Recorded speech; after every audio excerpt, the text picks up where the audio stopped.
मान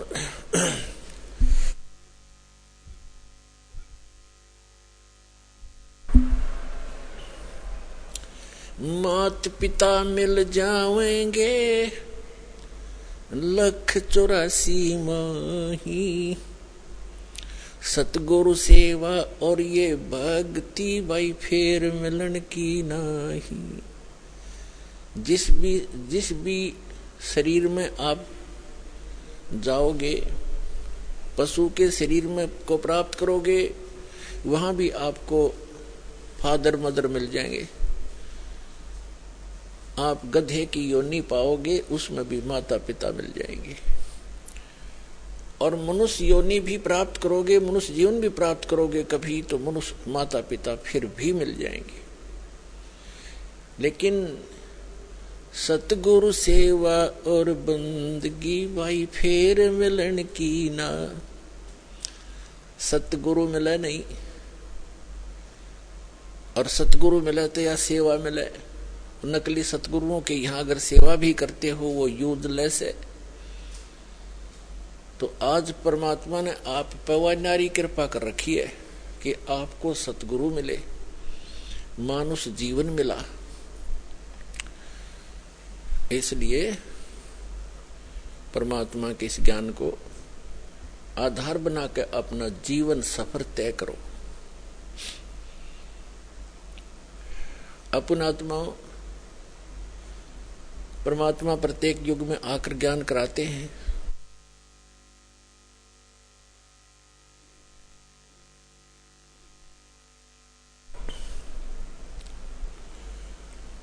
परमात्मा प्रत्येक युग में आते हैं और अपनी महिमा आप ही बताते हैं। परमात्मा की महिमा दूसरा कौन बता सकता है। हमारी बुद्धि पर पत्थर पड़ गए थे। हम सोचा करते ये संत परमात्मा की महिमा बतावेगा, ये बतावेगा। अरे भगवान की महिमा भगवान ही बता सकता है। अपने द्वारा रची हुई सृष्टि को स्वयं ही बता सकता है। एक ऋषि के बता सके भगवान के द्वारा रची सृष्टि को। अब एक पुत्र अपने पिता की उत्पत्ति कैसे बता सकता है। दादाजी बता सकता है। तो ऋषि तो इस काल के पुत्र, ब्रह्म के सरपुरुष के, और सबका दादा कबीर परमात्मा सत्य पुरुष। तो उस दादाजी ने आकर हमें बताया है, जो सबका दादा है, सबका बाबा है। गुरु नानक जी ने तो यहां तक कहा है, अगर कोई बाबा कहने का अधिकारी है तो कबीर है। ये समुद्र की साखियों में प्रमाण है। अगर कोई बाबा कहलाने का अधिकारी है तो कबीर साहब है। आलम बड़ा कबीर। तो पुण्यात्मा, सौभाग्य आपका, आपको ये ज्ञान सुनने को मिल रहा है। अभी तक तो आप अज्ञान से ठोक रखे थे। अब बताओ हम क्या साधना करते थे हिंदू धर्म के अंदर जन्म लेके।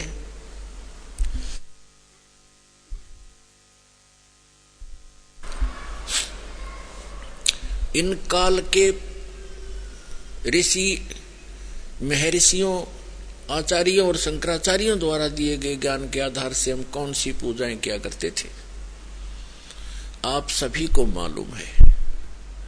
ये दास भी वो भुगत भोगी है। कुछ तो देखम देखा, कुछ परंपरागत साधनाएं, और कुछ किसी सिर फिरे संत ऋषि के ज्ञान विचार सुनकर, पुस्तक पढ़कर, या किसी भाई साथी बहन सहेली से सुनकर हम वही क्रियाएं करने लग जाते थे। कोई गोवर्धन की फेरी के लिए कहता, हम वहां भी चले जाते। कोई अमरनाथ की के दर्शन के लिए प्रेरित करता, हम तैयार हो जाते, क्योंकि हमें भगवान की आवश्यकता थी।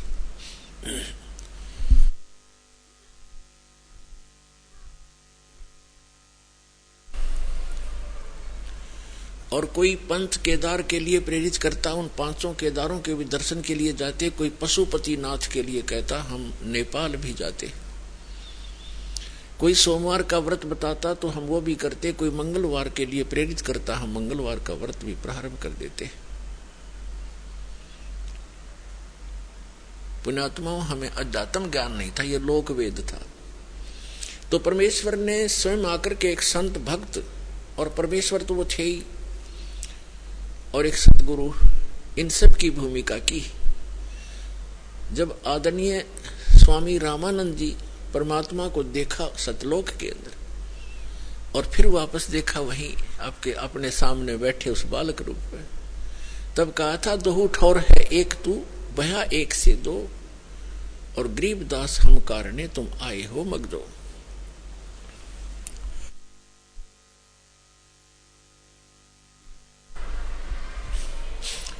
तुम साहिब तुम संत हो और तुम सतगुरु तुम हंस, गरीबदास तेरे रूप बिना और न दूजा अंश।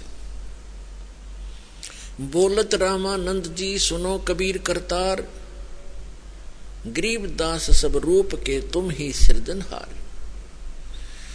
मैं भक्त मुक्त भया और भरम कर्म कियो नाश, गरीबदास निज ब्रह्म तुम मुझे हो गया दृढ़ विश्वास। तो परमात्मा के विषय में कहा स्वामी जी ने, स्वामी रामानंद जी ने, कि तुम साहिब माने परमात्मा, जैसे आपको डेफिनेशन ऑफ गॉड सुनाई थी प्रथम दिन। तुम साहिब माने परमात्मा, सर्वश्रेष्ठ प्रभु। वैसे तो साहिब हम सभी के साथ लगाते हैं, जैसे तहसीलदार साहब, एसडीएम साहब, डिप्टी कमिश्नर साहब, कमिश्नर साहब, मंत्री साहब और प्रधानमंत्री साहब और मुख्यमंत्री साहब, ये सारे साहब हैं। लेकिन इन फैक्ट जब साहब पूछेंगे कि सुप्रीम कौन है, तो प्रधानमंत्री और उसके बाद माननीय राष्ट्रपति, ये हमारे साहब हैं, वो हैं असली साहब। तो इसी प्रकार ये अन्य देव जो हैं, श्री ब्रह्मा, श्री विष्णु, श्री शिव जी, ये एक विभाग के मंत्री एक ब्रह्मांड के अंदर ओनली। जैसे कोई राज्य का मंत्री हो और उसको हम प्रधानमंत्री की संज्ञा देते हैं, उसकी उपमा देते हैं, तो हमारी वो अज्ञानता का प्रतीक है, वो सच्चाई नहीं है। तो यहां क्या बताते हैं, तुम साहिब तुम संत हो, तुम सतगुरु तुम हंस। सतगुरु भी आप ही हो यथार्थ ज्ञान देने वाले, और तुम हंस। एक भक्त का रोल, यानी एक भक्त ने कैसे रहना चाहिए, कैसी उसकी दिनचर्या हो, कैसा व्यवहार हो, कैसे उसका आचरण हो, कैसी बोली हो, और कैसे वो रह रहा हो, कैसे निर्वाह करता हो, उसके लिए परमात्मा कहते हैं राज्य क्रमता राम की, रजा धरे जो शीस, दास गरीब दरस परस दिन बैठे जगदीश। कि जो परमात्मा ने आपके प्रारब्ध में लिख दिया, उसके आधार से आप जीना सीखो। प्रारब्ध का मतलब है कि जैसे आप जी को कोई अच्छे घर में, अच्छा घर हम मानते हैं जिसका घना धन हो, कोई अच्छी पोस्ट हो उसकी, ठीक है, आपके संस्कारवश आपका कहीं ऐसा जन्म है, तो ये ना भूलना चाहिए कि आप चाहे कितने धनी व्यक्ति या कितने ही मंत्री प्रधानमंत्री के घर जन्म है आपको उतना ही स्थान चाहिएगा सोने और घूमने फिरने और क्रिया करने के लिए जितना एक निर्धन जहां गुजारा कर रहा है। एक कक्ष में, एक मकान में 20 कक्ष हो ऊपर नीचे, तो उस व्यक्ति ने एक ही कक्ष में, एक रूम में, एक तख्त पर, पलंग पर, उतने स्थान पर टाइम पास करना है। तो परमात्मा ने हर तरह से हमें समझाने की चेष्टा की है। और परमात्मा पाने के लिए किसी को ये भ्रम हो कि धनी लोग जो घना दान धर्म करते हैं और उच्च जाति के हैं, पहले ये भ्रमना, ये भ्रांति बहुत ज्यादा थी कि ब्राह्मण लोग ही मोक्ष प्राप्ति करते हैं, यही ऋषि महर्षि बनते हैं, इनके वंशज ही ऋषि महर्षि बनते हैं। तो परमात्मा ने ये सारी फड़क निकाली थी, ये सारी भ्रांतियां निवारण करने के लिए एक गरीब दुल्हाई की भूमिका की थी कि परमात्मा के भक्त को घड़ी जरूर आवश्यकता नहीं होती, और जब आवश्यकता होती है तो परमात्मा से वो छुपा नहीं होता।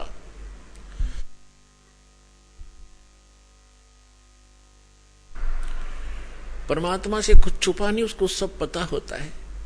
जैसे हम कथाएं सुना करते थे, अब तो आपको ज्ञान हो गया है कि परमात्मा जो परमेश्वर है वही सब कुछ करता है। कबीर साहब ही सब दुख दूर करता है।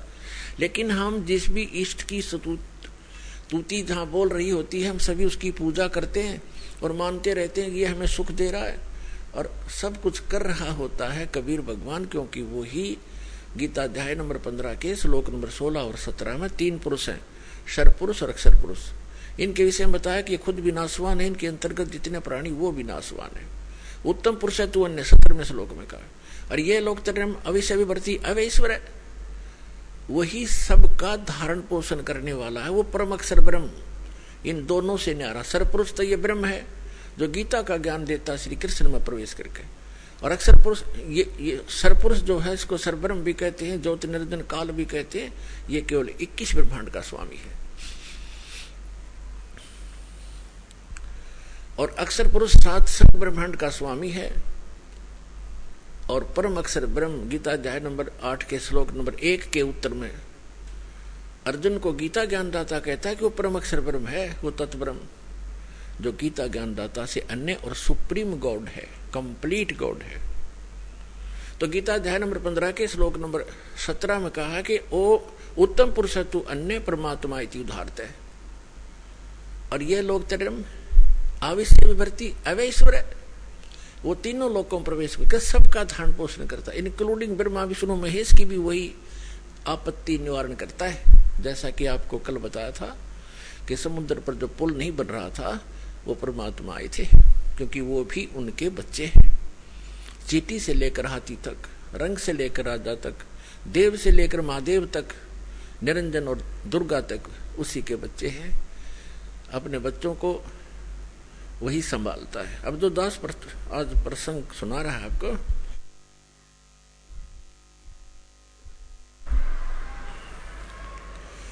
अब हम भगवान से मांगते हैं धन, और परमात्मा बने थे कति निर्धन, दुल्हा कपड़ा बनकर अपना टाइम पास करते थे। वो हमें परमात्मा पर विश्वास करना सिखाने के लिए ये भूमिका कर रहे थे। यदि आप मुझ पर ऐसा विश्वास करोगे मेरे वचनों पर, तो मैं तुम्हारा हर समय साथ दूंगा। जो जन मेरी शरण है ताका हूं मैं दास, और गेल गेल लाग्या फिरूं जब तक धरती आकाश। कहते पीछे पीछे फिरता, जो बच्चा गऊ की नजर में यूं साईं को संत, वो भक्तों के पीछे फिरे भगत वत्सल भगवंत। अब दास ने आपको बताया कि जब आप परमात्मा पर निर्भर हो जाओगे उस समय परमात्मा कहते हैं यदि आपको किसी वस्तु की आवश्यकता होगी तो मैं आपसे दूर नहीं, क्योंकि मुझे सारा पता है आपको किस समय किस वस्तु की आवश्यकता पड़ेगी।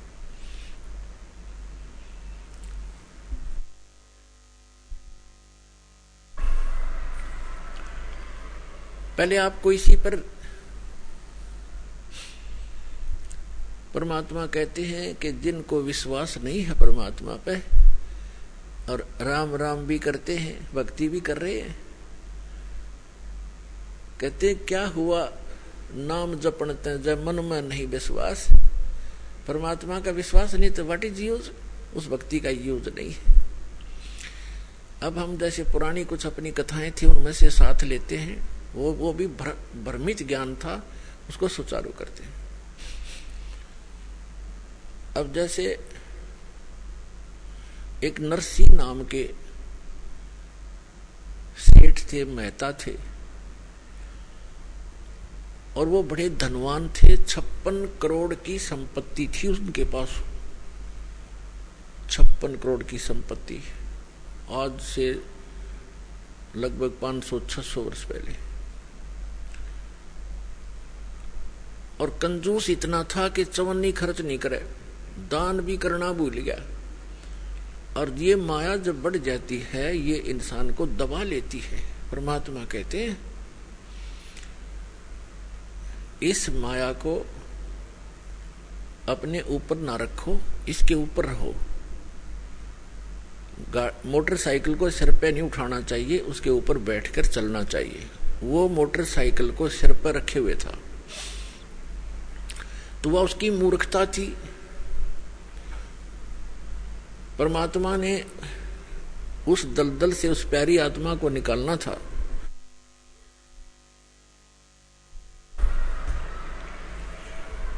और नरसिंह जी श्री कृष्ण जी के परम भक्त थे और दान करना बिल्कुल छोड़ दिया था।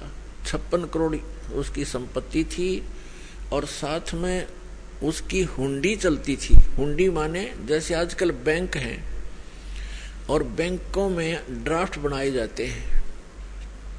यहाँ बैंक में पैसा जमा करा दो, जिसके नाम ड्राफ्ट हो वही ड्राफ्ट को कैश करेगा। उसको चाहे रास्ते में कोई छीन भी ले, उसके साइन के बिना वो कैश नहीं करेगा, वो होगा ही नहीं कैश। तो इसलिए वो पैसे साथ ना ले जा करके ड्राफ्ट ले जाते, कागज सा होता है, चेक सा, और अगले बैंक में उसको जमा कर दिया जाता है। फिर वो वेरीफाई करके उसको कैश करते हैं। ऐसे हुंडी होती थी राजा की तरफ से, सरकार की तरफ से। ऐसे धनवान व्यक्तियों को कुछ सीमा बनाई थी कि 1000, 2000, 10,000 तक की आप हुंडी एक वर्ष में बना सकते हो, ड्राफ्ट बना सकते हो। वो क्या करते थे, पैसे रख लेते थे और अगले जिस शहर में उसने जाना था, किसी यात्री ने या सेठ ने, उस शहर में भी ऐसे हुंडी अलाउड होती थी किसी को बनाना, तो उसी के नाम ही बनाई जा सकती थी। और उन दोनों के आपस में प्रमाण पत्र होते थे, उनके सारे वो कागजात उनके एक दूसरे के पास होते थे कि सचमुच ये रिकॉग्नाइज्ड हुंडी बनाने वाला है। तो ऐसे उनमें से भी एक था, वो दरियों में से। उसकी धर्मपत्नी कुछ धार्मिक ज्यादा थी। उसने कहा कि सभी व्यक्ति नगर गांव के गंगा स्नान करने जा रहे हैं, गंगा घाट पे मुझे भी चलना है, मैंने भी जाना है, कुछ पैसे दे दो। वो कहने लगा पैसे का क्या करेगी, चल मैं भी साथ चलता हूं। उसने सोचा यह घना खर्च करेगी, मैं थोड़े में काम चला दूंगा। पैदल ले गया वहां से लेकर गंगा घाट तक। और जब स्नान करने लगे वहां ब्राह्मण विपर आ जाते हैं और कहते हैं भाई महात्मा के स्नान करने वाले, पहले कुछ दान दे तब तुम्हारा स्नान लगेगा। अब ऐसे उसके पास भी आगे परमात्मा खुद एक विपर रूप बना के और कहा सेठ जी दान करो, कुछ दान करो तब आपका स्नान लगेगा, वैसे स्नान से क्या फायदा। तो वो कहने लगा जी दान हम ना लाए, खर्चे जोगे पैसे लाए हैं, दान हम फिर करेंगे, पैसा भूल आए हम। उसकी पत्नी कहने लगी दे दे कुछ थोड़ा बहुत ब्राह्मण को, ऐसा क्यों जुल्म कर रहा है तू। कहने लगा चुप रहे, तू घड़ी ना बोल रहा है, चुप।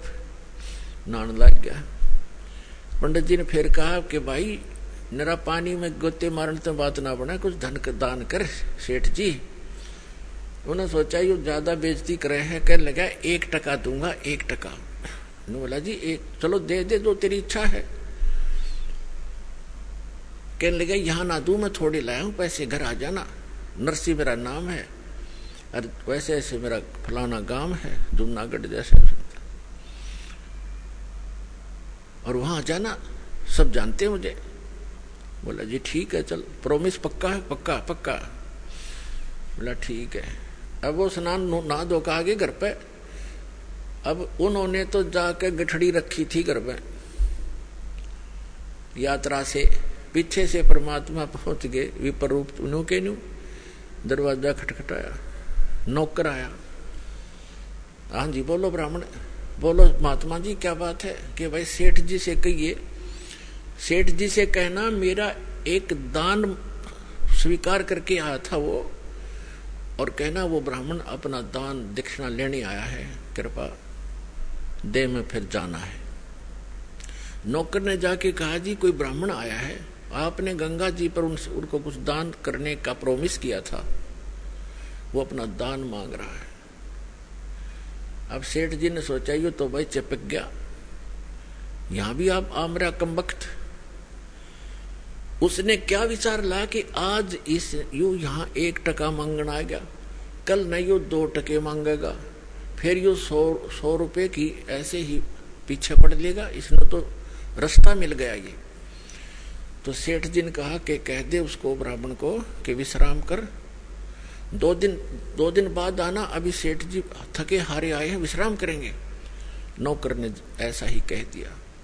तो ब्राह्मण ने कहा, ब्राह्मण रूप में परमात्मा ने कहा ठीक है भाई, परसों ले जाऊंगा मैं और यहीं विश्राम करता हूं, इसके बाग में लेट जाता हूं। सेठ का बाग था, उसमें खावा फल फ्रूट बिछा गए, चद्दर लेट गए भगवान। अब सेठ जी को बताया गया, सेठ जी ने पूछा गया वो? अगर नहीं जी, वो तो सामने लेट गया, बाग में लेटा हुआ है। अब जब तीसरा दिन हुआ, फिर जाके दरवाजा खटखटाया कि भाई कहना सेठ जी को मेरा दान दक्षिणा दे, फिर मैंने और भी बहुत काम है। अब सेठ जी ने कहा यूं कह दो कि सेठ तो मर गया, मृत्यु को प्राप्त हो गया। अब उसने जाके नौकर ने कह दिया कि हमारे सेठ जी की मृत्यु होगी, ब्राह्मण हम बहुत दुखी हैं, आप जाओ। तो ब्राह्मण वेशधारी परमात्मा कहते हैं भाई यूं कैसे जाऊं, मेरा यजमान मर गया, अब तो अंतिम संस्कार करवा के जाऊंगा मैं। अब उन्होंने कहा जी वो तो ऐसे ऐसे कह रहा सेठ जी ने। बोला अच्छा जंद पीछे पड़ाई, तो ऐसे करो मेरी लकड़ियां ढोना शुरू कर दो, लकड़ियां, उसको महसूस होगा कि सचमुच मर गया। वो 10-20 जो नौकर थे 5-7 लग गए लकड़ियां उठा कर चलने। अब नगर का सेठ मर जा, सारा गांव इकट्ठा हो जाया कर नगर। इतनी भी ना सोचे मूर्खा ने। वो 3-4 दिन लकड़ ढोए, फिर कहने लगे जी क्या करें, क्या हो गया? कि वो तो यहीं खड़ा है, भी कोई बात ना, अंतिम संस्कार हो लेगा तभी जाऊंगा। कहा मेरी अर्थी उठाओ, मेरे लिए उठा लो मुझे, रख कर जैसे मुर्दे को ले चलते। वो लेकर चल पड़े। भगवान ने भी उठा लिया किक्कर की लकड़ी इतनी मोटी और कंधे पर रख ली। चल भाई अपने सेठ को लकड़ी तो दे के ही जाऊंगा। अब चिता पे रख लिया, आग लगाने की को कहा था कि मत लाइयो, उन्हें ये तो कह दिया था कि नहीं मत लगा देना, कदे गलती कर दो। तो परमात्मा बोले भाई सेठ जी तू जीता मैं आ रहा, रकम वक्त मरे तो मत, आत्महत्या तो ना करे, एक टके के पीछे, चल मैंने माफ कर दिया तेरा टका, मैं जा रहा हूं। बोला सचमुच? कहा सचमुच। तब उठा सेठ जी, उस चिता पड़ते हैं, सारी लकड़ी उठवा ली, कहते सारी उठाओ वापस, इतना भी मत छोड़ना यहाँ पर। और पुण्यात्मा ये स्वाभाविक है, जब माया जिसके पास घनी हो जाती है या ऊपर बैठ जाती है और इतना कंजूस हो जाता है वो व्यक्ति,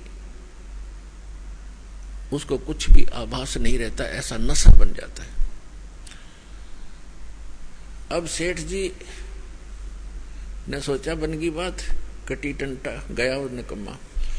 अगले दिन गया सैर सपट्टे को घूमने को दूर तक, क्यों कई दिन का कमरा घर में बंद था, जंगल में घूमने गया सुबह सुबह। परमात्मा उससे पहले आ गया वापस, उसके वापस आने से पहले स्वयं आ गए नरसी रूप बना के एज इट इज।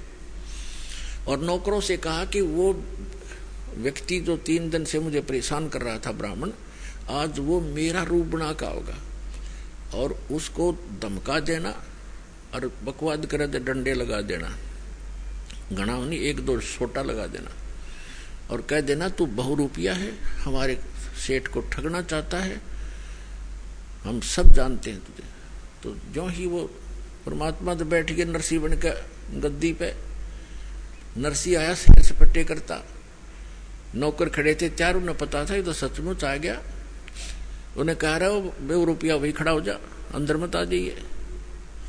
और वो उनका नाम ले ले कहता है अरे करोड़ी मिले हैं, तो स्वामी को धमकाता है कि हमने सब पता, तू जैसा स्वामी है वही खड़ा हो जाना, तेरा डंडे मार देंगे, आज आदेश हो गया है, तेने बहुत दुखी कर लिया हमारा सेठ तो अंदर बैठा है।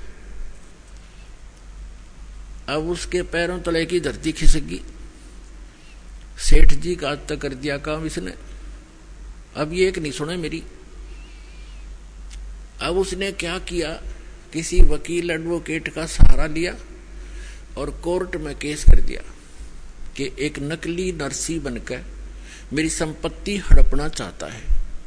तत्कालीन उनको सम्मन हुए और नरसी बुला लिया, परमात्मा को वहीं तुरंत बुला लिया गया, सारी बही बुही कब्जे में कर ली गई। अब सामने गवाही हुई, जब जज ने पूछा कि भाई जो ओरिजिनल बतावा था अपने आप को, जो ओरिजिनल था, उससे पूछा कि इस बही में कोई ऐसा प्रमाण बोल पढ़ के सुन, वो हमें बता जो हम इसमें वेरीफाई करें कि तू सचमुच नरसी है, मालिक है। उसने बता दिया, 2-4 बातें याद थी, ऐसे ऐसे लड़की का विवाह किया था, उसमें इतना दान किया था, ऐसे लिखा है इसमें, एक समय ऐसा हुआ था। 2-4 बातें याद थी, घनी नहीं थी। फिर वो दूसरे परमात्मा से पूछा कि भी बोलो आप। परमात्मा ने सारी बही सुना दी, ए से लेकर जेड तक। अब वो ओरिजिनल नरसी तो डुप्लीकेट सिद्ध कर दिया कोर्ट ने, और परमात्मा ओरिजिनल नरसी कर दिया। अब नरसी बैठ गया माथा पकड़ कर जंगल में जाकर बड़ी में बाहर कि ये कौन से जन्म का दुश्मन था, मेरी सारी संपत्ति हड़प ली। फिर परमात्मा गए विपर रूप धारण करके, कहने लगे नरसी भक्त। उसने देखा कि हाँ बोल, ईब के चावे तो मेरे थे, ईब के चावे। तो कहने लगा मैं आपसे ये चाहता हूं कि आप अपना जीवन सुधार लो। सुधार दिया जीवन, तने मेरी सारी संपत्ति हड़प ली। परमात्मा बोले कि संपत्ति पहले भी मेरी थी या तेरा भूल थी? काया अपनी है नहीं, ये माया कहां से हो। जब तेरा शरीर अपना नहीं है मूर्ख, इन चांदी के सिक्कों को तू अपना मान रहा है, तेरी बुद्धि भ्रष्ट होगी। और चरण कमल में ध्यान रखो भाई, इन दोनों को खो, इनको भूल जा। नंगा आया जगत में, नंगा ही तू जावे। बीच में ख्वाबी ख्याल है, ये मन माया भरमावे। वो पृथ्वी पति चकवे गए, जिनके चक्कर चलंत। रावण सरीखे कौन गिने भाई, ऐसे गोए अनंत। अगम निगम को खोज ले, बुद्धि विवेक विचार। उदय अस्त का राज मिले, तो बिन नाम बेगार। तो परमात्मा ने कहा कि तुझे एक शर्त पर तुम्हें दे सकता हूं वापस। क्या शर्त है तेरी, बता। कि आप इसको दान कर दो, आपके लिए बहुत भयंकर सिद्ध हो जाएगी। आपने तो कोड इकट्ठा कर लिया, रस संतान तेरे नहीं, एक बेटी थी उसकी शादी कर दी। भले आदमी क्या करेगा इसका? तेरी मृत्यु के बाद ये तेरे हकीकी बांटेंगे, ये चाचे ताऊआ के भाई, और तो बनेगा गधा। ऐसे धन वैसे नहीं जुड़ता, ये तेने 2 के 20 बना रखे।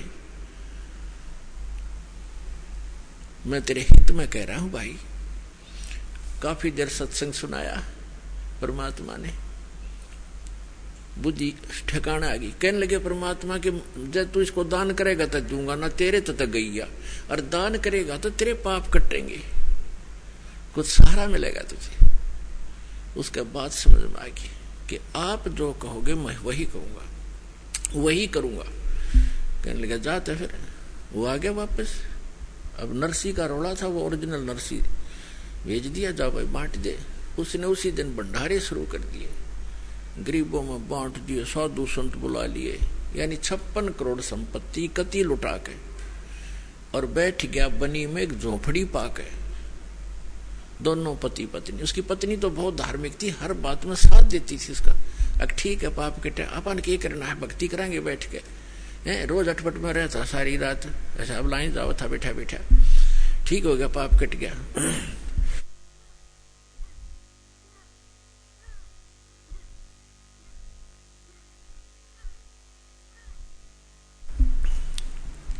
अब परमात्मा कैसी रजा बख्शते हैं।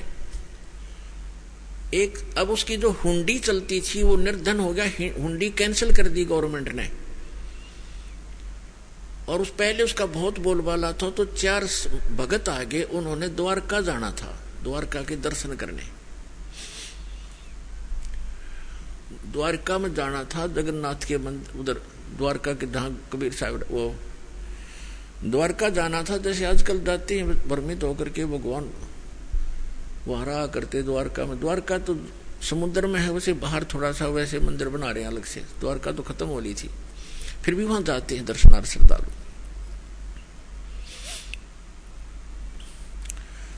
तो वो आए उस नगर में जहां नरसिंह रहता था, और उन्होंने पूछा कि भी नरसिंह जी का घर कौन सा है, महल कहाँ है, हमने हुंडी बनवानी है। तो लोगों ने मजाक कर दिया कि वो आजकल बाहर संन्यास ले रखा है उसने, और धनवान एक नंबर का है, सेठ है वो, लेकिन आजकल वो नखरे बहुत करता है। एक दो बार नाटेगा वो, तुमने मना करेगा हुंडी बनाने को, लेकिन तुम करड़ा सा होगे ना तब बनाएगा।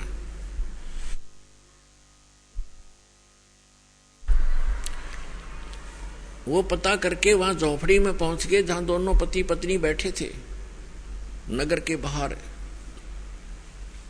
उन साधुओं ने भक्तों ने कहा कि सेठ जी ये 500 रुपये पकड़ चांदी के, हमारी हुंडी बना दे द्वारका के किसी सेठ के नाम जिसको आप जानते हो वो हुंडी वाला हो। अब उसने मना किया कि महात्मा जी मैं निर्धन हो गया हूं, मेरी हुंडी नहीं चलती, गवर्नमेंट ने कैंसिल कर दी है, और आप किसी और से बनवा लो। तो वो तीनों चारों नाराज हो गए कि तू सचमुच, गांव वाले कह रहे थे तू ऐसा ही निकम्मा व्यक्ति है। अब नरसिंह जी ने सोचा ये कोई अपशब्द कह देंगे, कोई श्राप दे देंगे, और लोगों ने मजाक बना रखा है मेरे साथ। अब मैं भगवान की तरफ चला हूं तो मैं ढेर हो गया हैं, और जब मेरे पास धन था मैं ये सब मेरा आदर करते थे, लेकिन हमने अपने वचन पर रहना है। भगवान की ने जो कह दिया गुरुदेव ने, अब वो गुरु रूप में मानने लग गया उस विपर को, वही उसी पर आधारित रहूंगा। तो उन्होंने सोचा कि कुछ कह देंगे अटपट मेरे तय, कोई शराब स्वरूप ना दे दे, ये भ्रमित कर रखे, अब मेरे कहने से मानेंगे नहीं। तो उसने कागज मंगाया कि कागज लाओ। वो कागज ले आए गांव से, उस पर लिख दिया, क्योंकि श्री कृष्ण पुजारी था और सांवरिया का भगत था, सांवरिया भगवान का आकर कृष्ण जी ने, उस पर लिख दिया सांवल साहा सांवल सेठ द्वारकापुरी, मैंने आपके 500 रुपये ले लिए हैं, इन श्रद्धालुओं को आप 500 रुपये दे दीजिए, मैं हुंडी बना रहा हूं। नरसिंह भगत, सेठ नहीं नरसिंह भगत लिख दिया।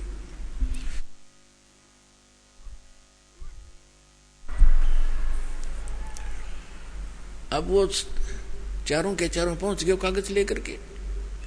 सारी द्वारका में जो भी पता था कि हुंडी बनाने वाले सेठ हैं उनके पास गए। उन्होंने कहा कि नरसिंह की हुंडी नहीं चलती, वो निर्धन हो गया है, दिवालिया हो गया है, वो कैंसिल हो गई है। उसने सोचा ये वैसे बकवास कर रहा होगा। दूसरे के पास गए, तीसरे से वैसे दिखाया, तो सब ने कहा कि ये तो निर्धन व्यक्ति हो गया है, इसका दिवाला निकल गया है, आपके साथ धोखा कर दिया उसने। तो इस बात से वो परिचित थे कि धोखा करनी आदमी नहीं हो तो मना करे था, हमने ही उनके साथ बलपूर्वक लिखवा दिया, वो तो सच कहे था, पर भी हमारा काम तो बिगड़ गया।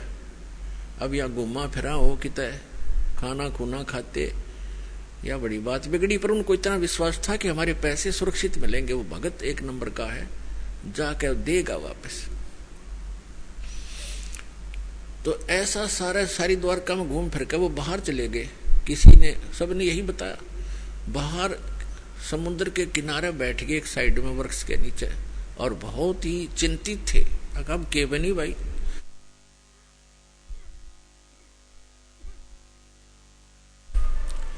उधर से नरसिंह जी ने क्या किया, वो 500 रुपए का खाने पीने की सामग्री मंगा के, आज तो 5 लाख के करीब है वो 500 रुपए, और मंगवा कर सारा चावल, घी, दूध, खीर बना के, लड्डू जलेबी बना के उनका भंडारा कर दिया, साधु संत बुला के, रोटी राटी बना के। अब क्या हुआ कि नरसिंह जी ने देखा, भगवान से अर्ज लगाई, ध्यान मग्न हुए कि परमात्मा पहुंचे कि नहीं हुंडी लेकर साधुओं के पास। तो उन्हें क्या देखा, साधु ऐसे ही बैठे हैं, हुंडी पहुंचे नहीं भगवान, और बहुत पश्चाताप कर रहे हैं, दुखी हो रहे हैं। तब उसने नरसिंह ने अपनी पत्नी से पूछा कि जो 500 रुपए थे साधुओं के, उसमें से जो सामान मंगाया था कुछ बचा है क्या घर पे? उसने बताया कि जो रोटी बनाने के लिए सूखा आटा अलग रखते हैं, हमारे यहाँ पलोथन कहते हैं उसको, पलोथन, और उसमें लोई को लगाकर फिर ऐसे पोते थे, ऐसे रोटी बनाते थे, वो हाथ के ना चपता आटा, इसलिए वो थोड़ा सा आटा सफेद रह गया था।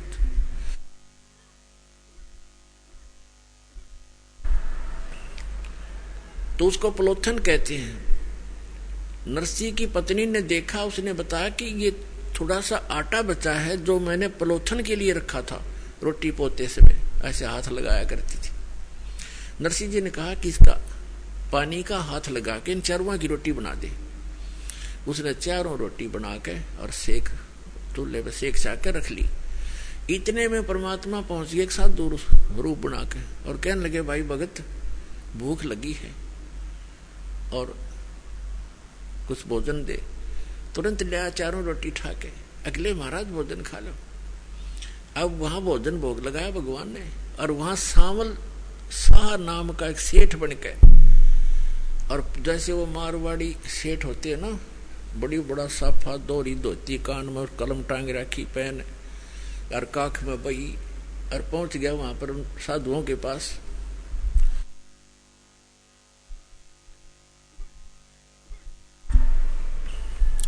और परमात्मा ने कहा कि अक्षमा करना महात्माओं, कुछ आने में देरी होगी मुझे, मैं सांवल शाह हूँ, सांवरिया सेठ हूँ, और नरसिंह जी ने जो हुंडी भेजी थी, आप मुझे वो कागज दो।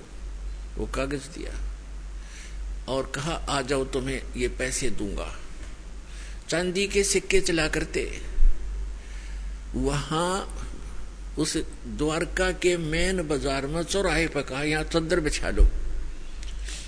जो मजाक करे थे ना वो द्वारका के सेठ, उस भगत की मजाक करे थे, भगत का खिल्ली उड़ा रहे थे, उनका मुंह बंद करने के लिए चौपड़ के उस द्वारका के बाजार के चौराहे पर कहा कि यहाँ चद्दर बिछाओ, और अपना पूरा बैग ले रहे भर के गठड़ी वह धर ली, और वहां करें सुन ले भाई महात्माओं, 1 2 3 आवाज लगा लगा के गणे और खड़का करें, अक्सर चारों तरफ लग गए देखने, सेठ इकट्ठे हो गए। 500 रुपये गिन दिए चांदी के, कति काचे काचे नए नए बिल्कुल जैसे आज ही बनकर आए हों, और कहा भाई नरसिंह जी को कह दिया उसका दास हाजिर रहेगा, चाहे करोड़ हुंडी दे दे, दास आगे खड़ा पाओगा। बोलो सतगुरुदेव।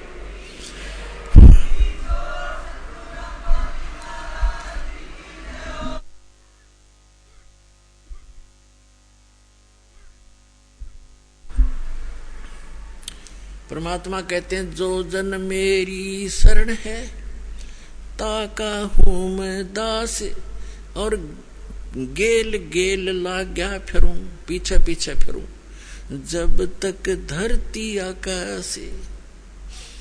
जो बच्चा गऊ की नजर में यूं साईं को संत, भक्तों के पीछे फिरे वो भक्त वत्सल भगवंत। अब फिर क्या होता है? गरीबदास साहिब जी ने परमात्मा कबीर जी के बारे में बताया है।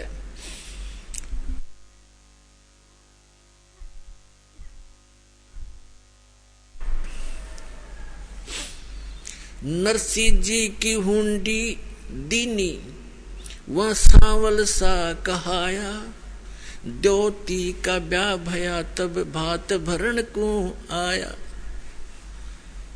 अपने आत्माओं देखो, वैसे तो हमारी रस्म रिवाज बहुत गलत है जो हमने बना रखी थी, अब इनको हम मिनिमाइज करेंगे।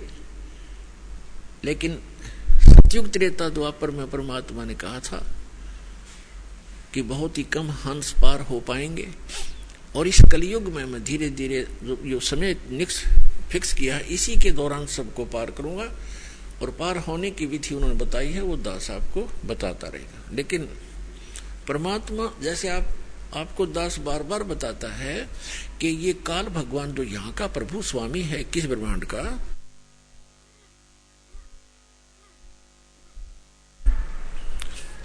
ये सरपुरुष है, इसको सरब्रह्म भी कहते हैं, इसको ब्रह्म भी कहने लग गए। ये काल है जो स्वरूपी धनंजन है, ब्रह्मा विष्णु महेश का पिता है, दुर्गा का पति है। ये चाहता है कि यहाँ के प्राणी परमात्मा से अपरिचित रहें, गलत साधनाएं करें, भगवान से इनकी आस्था हट जाए और ये नास्तिक हो जाए। जब ये नास्तिक हो जाएंगे तो सुनेंगे नहीं भगवान के लिए। और परमात्मा ने आना था 5500 वर्ष जब बीत जाएंगे, स्वयं ने आए तो दास भेज दिया वो ज्ञान कराने के लिए। तो इससे पहले उसकी नीति ये थी कि सबको ऐसा नास्तिक बना दूं ये भगवान से दूर हट जाए। और परमात्मा ये चाहते हैं कि इनमें इस कलयुग की पिछली पीढ़ी तक परमात्मा की आस्था चाह बनी रहे। आज तक हम देखो नरसिंह जी जैसे महापुरुष के उदाहरण आज तक गुणगान करते आए, जितने भी प्रचारक थे।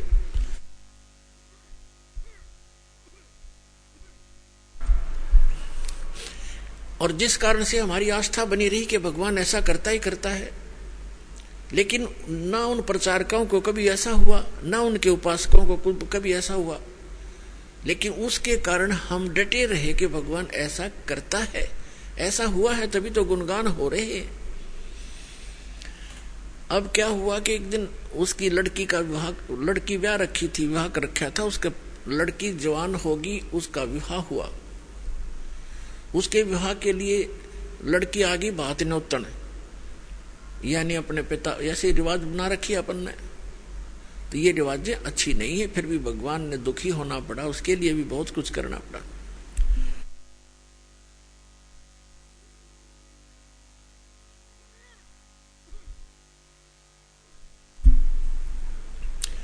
अब उसकी लड़की आई और पिता से कहा, पिताजी आपकी दोती का विवाह है, इस दिन बात है, आप आइएगा। तब उसने कहा कि मैं निर्धन कंगाल बेटी, ना मेरे पास दाम धन नहीं, पर आऊंगा बेटी मैं सुमरूंगा राम। जैसा भी कंगाल हूं मैं तेरे द्वार पर अवश्य आऊंगा। लड़की चली गई। लड़की जैसे वहां प्रतिफल में कुछ दिया करते हैं, बेटी जावे भात नोत का, कुछ नहीं दिया। इसको देखकर उसकी सास, लड़की की सास ने बहुत कुछ उलाहने दिए, लड़की को बहुत बुरा भला कहा कि उसने नाश कर दिया, सारी संपत्ति लुटा दी, कंगाल होकर बैठ के हमारी बेइज्जती करवा दी, कदे कदे हमारी इज्जत से कर्मा थी।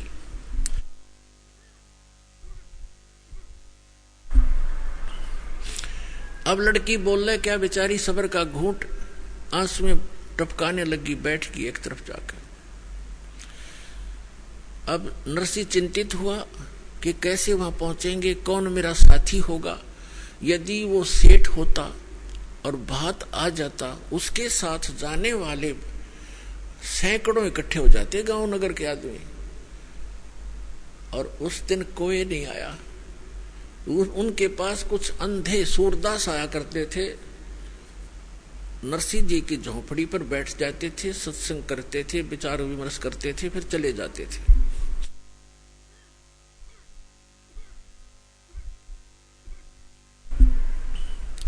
उनमें एक शिक्षण नाम का बुद्धिमान था सूरदासों में।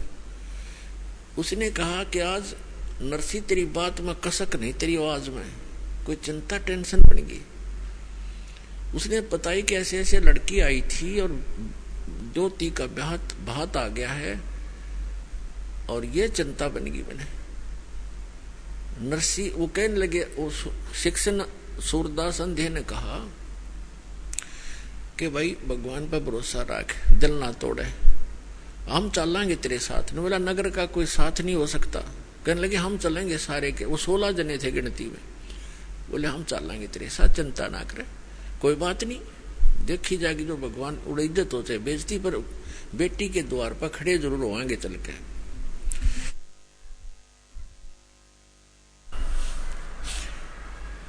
तो वहां सफर करने के लिए पहले बैलगाड़ियां थी, अब बैलगाड़ी उसके पास नहीं, गांव से मांग कर लाया। किसी ने बैल ऐसा दे दिया जो घर से मांगी वस्तु उधारी ऐसे देते थे जो घर से रिजेक्टेड सी हो। किसी से एक बैल मांग गया, किसी से दूसरा, उन्होंने ऐसे दे दिए काम चलाऊ से निकम्मे से बैल, और बैलगाड़ी थी खराब सी, वह पक्का दिख ले जा सेठिया।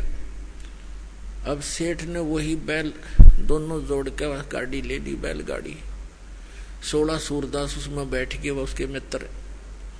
अब गाड़ी चले नहीं, क्योंकि ना तब बैल ढंग से चले, ना उसने चलाने आवे, ड्राइवर कदे रहा नहीं बैलों का, और गाड़ी ऐसे लचर पचर करती हुई चल रही है धीरे धीरे। अब उस स्पीड से वो 10 दिन भी नहीं पहुंच सकते थे, और वह था तीसरे दिन।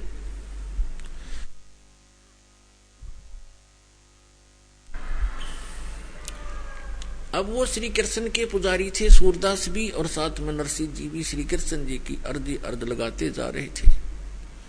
वो परमात्मा स्वयं आगे एक कारीगर का रूप बना के और उनसे कहने लगे कि भाई नरसिंह सेठ, मैंने भी उस गांव में जाना है, जिस गांव में उन्होंने जाना था उससे एक गांव पहले का नाम बता दिया नरसिंह जी का, और कहने लगे मुझे भी बैठा लो अपनी गाड़ी में, साथ में भी चल पड़ता हूँ। नरसिंह जी कहने लगे बैठ ले बेशक गाड़ी में, पर हम लगता है ये रास्ते में रह जाएगी, ये बहुत खराब है, करने वही पड़ी है। तो उसने कहा कि मैं मिस्त्री हूँ, आप एक बार नीचे उतरो और मैं इसको ठीक ठाक कर लेता हूँ, फिर चलाएंगे। नरसिंह जी ने कहा कि देखो मेरे पास पैसा नहीं है किराए कुछ देने को, मैं तो भगवान के शब्द सुना दूंगा तुझे। तो कारीगर रूप में भगवान बोले कोई बात ना, मैं कुछ नहीं लूंगा आपसे, मैं आपके साथ बैठकर भी तो चलूंगा। अच्छा फिर ठीक है।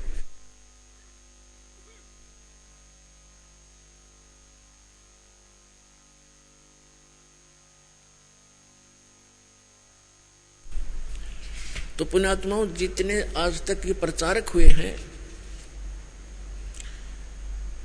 ये जितने आज तक प्रचारक हुए हैं, उन्होंने श्री कृष्ण जी को सुप्रीम पावर मान के और नरसिंह जी को उसका भगत जान के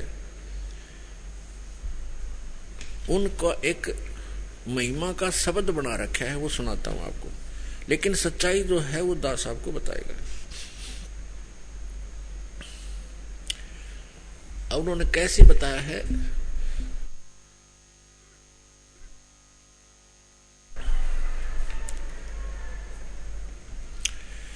अपनी देसी लैंग्वेज में, हरियाणवी लैंग्वेज में बना रखा है।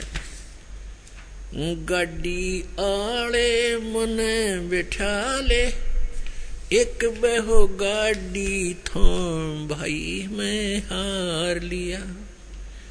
गाड़ी आले मने बैठा ले, एक बहो गाड़ी थाम भाई मैं हार लिया। अब परमात्मा खड़े हैं एक कारीगर के रूप में, सारे इंस्ट्रूमेंट औजार ले रखे, उपकरण आरी भी ऐसे काटने पीटने की बसोली सारे ले रखे हैं। और क्या कहते हैं,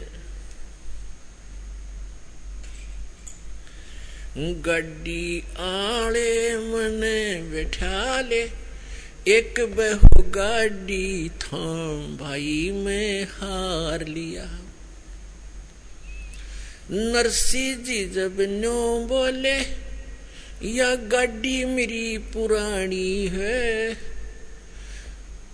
प्रभु जी फिर न्यो बोले, भाई के मेरे त छानी है। प्रभु जी फिर न्यो बोले, क्या मेरे त छानी है। नाम कृष्णम जात का खाती, ये जानू सारा काम भाई मैं हार लिया। गड्डी आले मने बैठा ले, एक बहो गाड़ी थाम भाई मैं हार लिया। प्रभु जी फिर लगे समारण, ले हाथ में आरी जी। नरसिंह जी की वा टूटी गाड़ी, अरने आप समारी जी।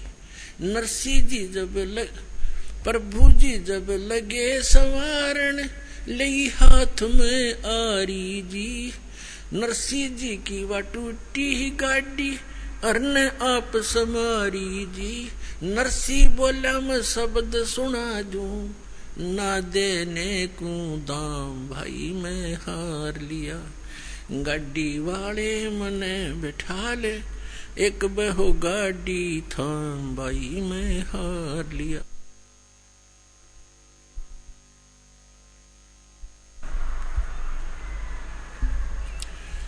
सोलह सूरदास बैठे गाड़ी में, रटे राम की माला जी। 16 सूरदास बैठे गाड़ी में, वो रटे राम की माला जी। पवन समान गाड़ी चाली, जब भगवान बने गढ़वाला जी। पवन समान गाड़ी चाली, जब भगवान बने गढ़वाला जी। भक्तों का रखवाला जी, वो आपे पूर्ण राम भाई मैं हार लिया। गड्डी आले मने बैठा ले, एक बहो गाड़ी थाम भाई मैं हार लिया। बैलों ऊपर हाथ फेर दिया, बल बैलों में आया जी। बैलों ऊपर हाथ फेर दिया, बल बैलों में आया जी। कई रोज का पंथ विकट था, पल माहे पहुंचाया जी। कई रोज का पंथ विकट था, पल माहे पहुंचाया जी। वो प्रभु खाती चला गया भाई, कर संतों प्रणाम भाई मैं हार लिया। गाड़ी आड़े मने बिठा ले, एक बहो गाड़ी थाम भाई मैं हार लिया। कृष्ण तो रथवान बने, ये कबीर बने रखवाला जी। कृष्ण तो रथवान बने, कबीर बने रखवाला जी। जो साहिब के, जो सतगुरु के शरण आ, कृष्ण तो रथवान बने, कबीर बने रखवाला जी। जो सतगुरु के शरणा आगे, वो भगत जीत गए पाला जी। जो सतगुरु की शरण आगे, वो भगत जीत गए पाला जी। संत करे नहीं टाला जी, परमेश्वर करे नहीं टाला जी। वो सारे सबके काम भाई मैं हार लिया।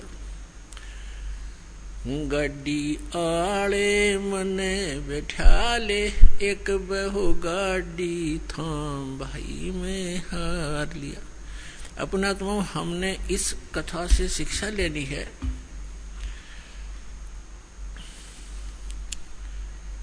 इन कथाओं से हमने शिक्षा लेनी है, क्योंकि पहले तो हम बालक थे। हमने कोई कह देता कि ये आसमान बहुत निकट था, दादी अम्मा ने एक सितारा तोड़कर और ऐसे ऐसे कर दिया, इसलिए दूर भाग गया, तो हम सारी मान लेते थे ऐसे होगा। अब हम ये बातें नहीं सुनेंगे किसी की कि श्री कृष्ण जी ने ऐसा कर दिया, फलाने ने ऐसा कर दिया। गीता अध्याय नंबर 15 के श्लोक नंबर 17 में स्पष्ट किया है कि उत्तम पुरुषत्व ने परमात्मा की उदारते, यह लोक धर्म अवश्य विवर्ती अवैश्वर है। तो सबका धारण पोषण करता है, सबकी केयर टेक करता है, तीनों लोगों में सबका वही एक ही मालिक है। वही सब अपने भगत से पहले पुण्य करवाता है, फिर उसके आधार से स्वयं ही उसकी मदद करता है।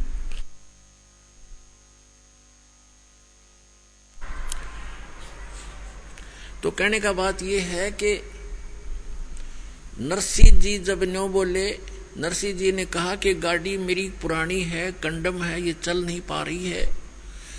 तो परमात्मा ने कहा ये क्या मेरी तछानी है, अब तेरा दुख क्या मुझसे छुपा है, मुझे क्या बताना चाह रहा भक्त, मुझे पता है, इसलिए मैं आया हूं। तो पुण्यात्माओं, जब हम भगवान पर आश्रित होंगे, पर हमारा इतनी हिम्मत रही को ना कि हम यहां तक सैक्रिफाइस कर सके, पर परमात्मा ने दूसरा तरीका अपना दिया कि तुम अपना लगे रहो, एक दिन अवश्य होगा। अब जैसे विश्वास करने के दो तरीके होते हैं। एक तो यूं मान ले कि जो सामने वाला कह रहा है यह बात सच्ची होगी, और नहीं फिर उसके बताए अनुसार कुछ करके प्रैक्टिकल देख ले तो वो भी बात फिर वो सच्चाई तो ऊपर आएगी। जैसे एक किसान था और एक सेठ के पास अपनी फसल बेचकर आता था मंडी में, और उसका आड़ती था पक्का और नहीं जाता था कहीं पर। एक दिन क्या हुआ कि जब वो फसल लेकर गया 2-3 महीने 4-6 महीने के बाद, तो पता चला कि उस सेठ की दुकान बंद है। पूछने से कारण का पता चला कि उसका दिवाला निकल गया, वो अब आड़ती नहीं रहा।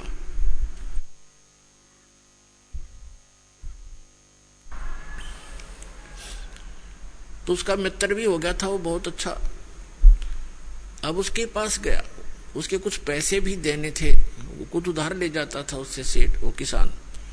उसके घर गया सेठ के, उससे पूछा सेठ जी क्या बन गई? भाई बहुत बुरा हाल हो गया, मेरा तो घाटा लग गया बिजनेस में बहुत गना और मेरा दिवाला निकल गया, रोजी रोटी को भी दूभर हो गए, कुछ रास्ता बता मेरे को मित्र। अब किसान को तो अपने ही प्रोसेस का पता था, प्रोसीजर का। कहने लगा भाई मैं तो अपना खेती बाड़ी के बारे में बता सकता हूँ और तेरी मदद कर दूंगा जितना मेरे से हो सकेगी। आप वहाँ खेती कर लो, हमारे गाँव में चलो, आपको कुछ ठेके पर कुछ मैं अपनी जमीन बहुत है वैसे दे दूंगा और आप उसमें बोलो, बीज भी उधारा जुआ दूंगा, उसको जमीन को बहाने वाले व्यक्तियों को भी रोक दूंगा, 2-4 महीने तेरे को पैसे नहीं लेंगे और अपना कर लो आप फसल। उसने सोचा चल भाई ठीक है, जब ये इतना साथ दे रहा तो वो चला गया किसान के साथ। अब किसान ने बताया कि ये 10 एकड़ जमीन है, इसको पहले हल से बहा दे, इसका घास खत्म हो जाएगा। घास खड़ा था उसमें, तो उसने किसी किराए के हाली को लिया, उससे बहा दिया। अब कुछ दिनों के बाद उसमें फिर घास हो गया, तो किसान ने कहा कि इसको एक बार फिर बहा दे। उसको कई बार बहाना पड़ता है, अक्सर तरह कुछ ऐसे हैं। उसके बाद समय आने पर फिर उसमें वर्षा होगी, वर्षा होने से पर कहा कि अब इसमें बीज बो दे, गेहूं बो दे। उसने गेहूं बीज दिया या बाजरा बीज दिया।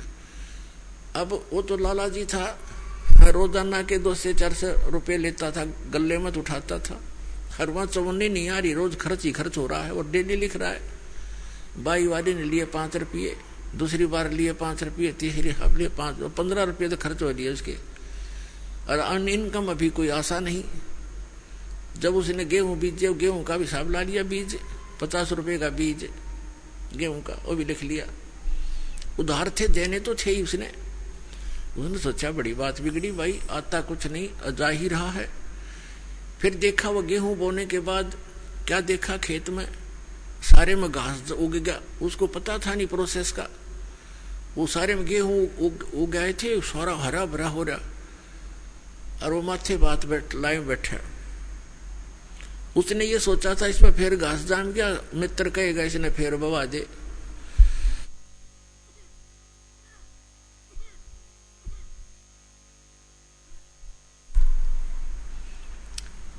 तो किसान भी घूमता फिरता चला गया देखने के लिए अपने मित्र की खेती, देखो कैसी लगी है, बहुत बढ़िया लगी थी। तो उसने पूछा भाई कैसे बैठा है सेठ जी, ऐसे क्यों चिंतित है? कहने लगा भाई मित्र मैं तो जाऊँ अपने घर में। क्या बोला फिर घास जाम गया, इसमें आप कहोगे फिर बवा दे, इसमें 5 रुपये फिर लगेंगे। तब वो हंसा उसका मित्र के नहीं ऐसी बात नहीं है, अब नहीं कहूंगा बहाने के लिए, अब तो ये फसल उगी तेरे, ये फसल है, गेहूं होंगे। अब उसका ना जच्चे, क्योंकि उसको पता नहीं था कि गेहूं भी बनेंगे कैसे, इसमें गेहूं तो मिट्टी में डाल दिए, सारे खराब हो गए। वो तो उनको देख रहा कि गेहूं तो खराब हो गए। अब कहने लगा तो विश्वास रख। उसको विश्वास यूं था कि उसका साथी भी ऐसा ही कर रहा था, अक्यों भी ऐसे बोल रहा था, थोड़ा दिल डट रहा था, पर जचा कती नहीं थी। और जब वो परिपक्व हो गए गेहूं, 40 मन गेहूं डाले थे 1 एकड़ में, 40 किलो, और फिर वहां निकले काफी 20-30, उसमें ऐसे होते थे 20-30 मन। तो जब वो गेहूं पक गए, उसमें बाली आली, बाली को उसने फोड़कर देखा, उसमें गेहूं थे। ओहो, तब उसको विश्वास हुआ कि सच में जो मित्र कह रहा था आज वो सारी सच्ची पाई। तो अपने आत्माओं ऐसे ही ये जो ज्ञान है आप प्रथम बार सुन रहे हो और इस भगवान के विषय में भी आप प्रथम बार सुन रहे हो बहुत से, क्योंकि प्रथम समझो, जिसने अब ज्ञान लिया, यहां से उपदेश लिया, वो प्रथम ही समझा जाता है।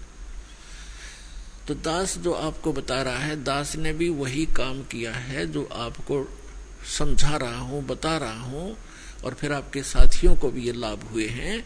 तो आप इनको देखकर और इस ज्ञान को आधार बनाकर ये करते रहना, एक दिन विश्वास आप पे हो जाएगा।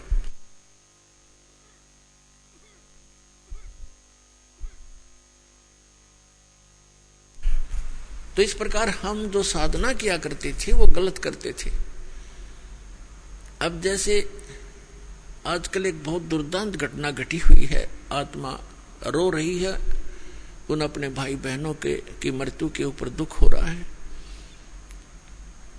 कबीर साहब कहा करते, साच कहूं तो जग माने नहीं, साच कहूं जग मारन धावे, और झूठ कही ना जाई हो। और साच को ये मान